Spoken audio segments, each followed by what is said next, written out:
చట్టాన్ని తీసుకొచ్చి ఇల్లీగల్గా కట్టిన బిల్డింగ్లన్నిటిని కూల్చేస్తామన్న ధైర్యం సాహసం మెచ్చుకోవలసిందే. అందులో ఇంత పెద్ద యాక్టర్ నాగార్జున ఎన్ బిల్డింగ్ ఈరోజు కూర్చడం అందరినీ షాక్ చేస్తుంది.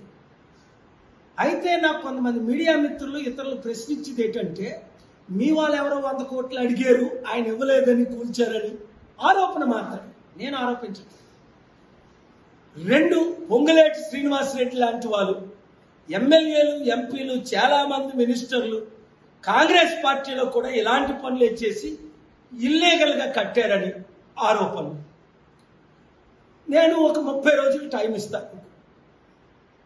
ఇవన్నీ నువ్వు కంప్లీట్ చేసి ఈ 30 రోజుల్లో కూల్చేస్తే నువ్వు హీరో అవుతావు.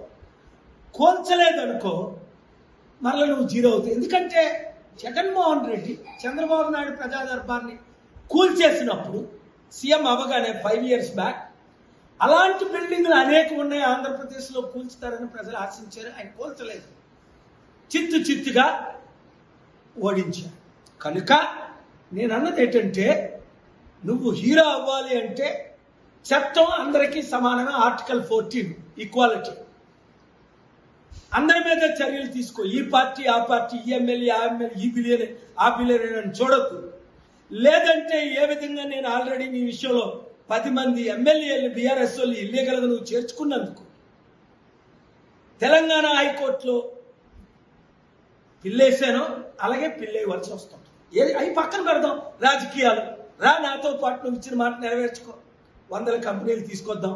October 2 American summit attend. Thank you very much. Media మిత్రులు అందరికీ షేర్ చేయండి. అసలైన తొలి వెలుగు. ఫాలో వాట్సాప్ @తొలి వెలుగు official.